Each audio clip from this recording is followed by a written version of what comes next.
What is your earliest memory of suppressing your voice?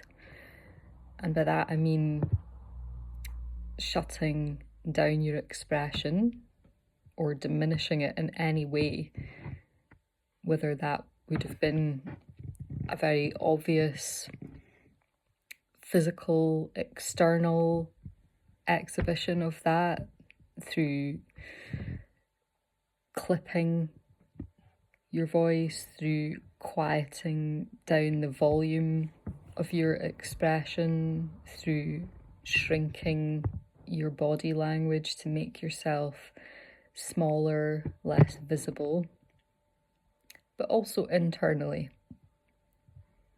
That sense, impulse that actually it would be better right now if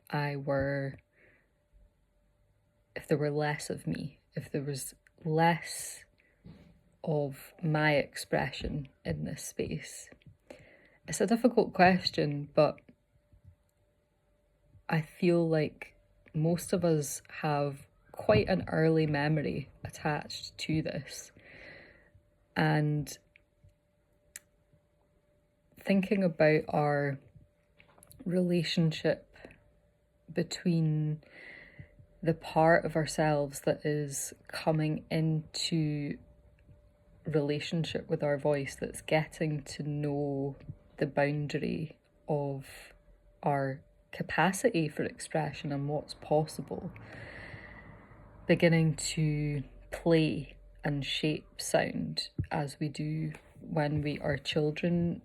There's a quality of creativity and spontaneity with that, which is inherently, it exudes expressiveness. There's lots of it, and it can be quite messy. And usually at this stage is when we're also forming and being shaped very much so by our environment socially, and internalizing messages that we have received from our caregivers and from those who are enforcing the biggest influence on us. So that stage of development where things can be quite chaotic and loud and emotionally immature, the vocal landscape is really bubbling over like a pot on the stove. And sometimes, this quality of expression it doesn't always fit inside the pot.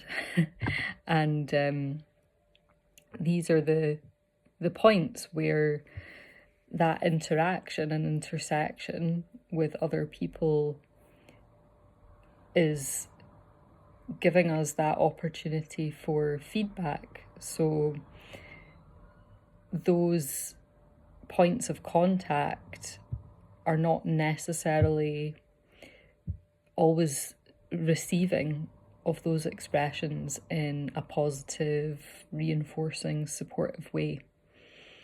So there begins to be this introduction of adjustment of behaviour or requests to adjust vocal behaviour in relation to the space, to other people's needs, to what is appropriate or conditioned within what the social and cultural norms are. So this starts really, really at that early stage where we're really taking in all of that information like a sponge.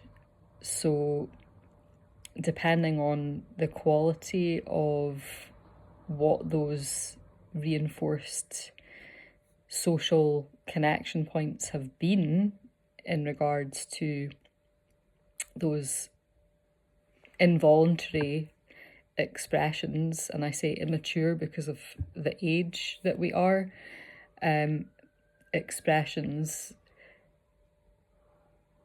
we are really swimming in this mix of information, and the kind of feedback loop that we are then plugging into becomes about something other than just our own need and desire and impulse to communicate from the point of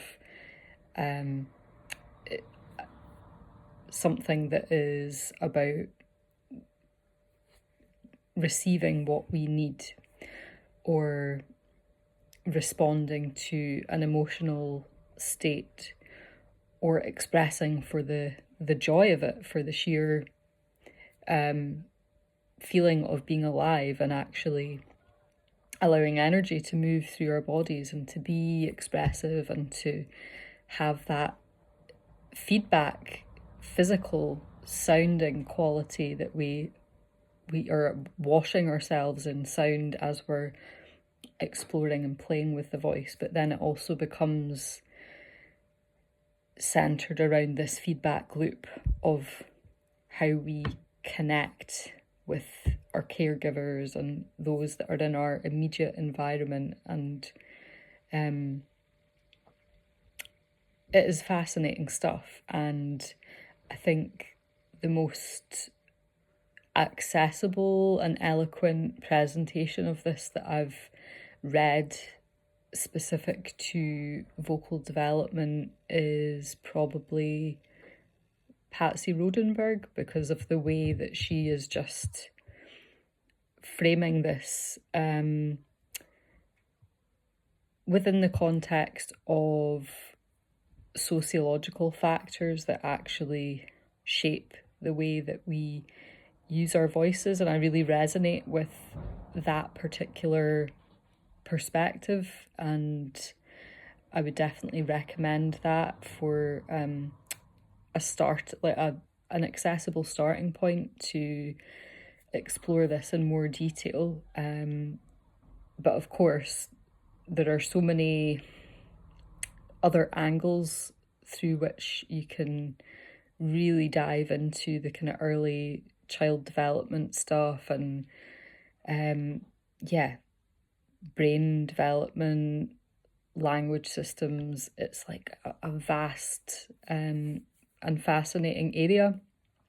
So I've gone off on a tangent because that is the nature of the subject, but I come back to that question of what was your earliest memory of that shift or change into effectively self-consciousness, and a self-consciousness that is on that other end of the spectrum. There's the self-awareness, which perhaps is about that effervescence and joy of like, oh wow, I've got this voice and it makes all these noises and the whole gamut there. But then the other side of that, which is about, oh wow, I've got this voice and there are certain expectations about me and the way that I use it and how I actually need to express in order to get what I need and to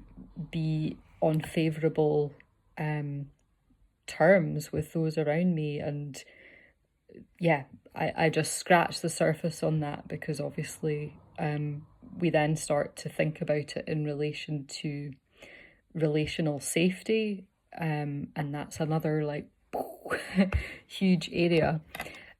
So in that respect, I ask this question with sensitivity to that, because I know that everyone has a very different upbringing and background, and it is a sensitive topic. So share what feels good to you, what feels helpful to add to the conversation. And yeah, it's of interest and something that I quite often think about when I come up against, yeah, maybe like an internal block in the here and now, and then I ask myself to track, like, oh, is this a new pattern actually, or is this something that's quite primordial and quite ancient, in terms of, yeah, my relationship to my voice and the early factors that have shaped, yeah, potentially self-suppressing qualities in my own behaviours. So that is my musing for today. I'd love to hear from you, and yeah, please share your insights and stories. And yeah, till next time.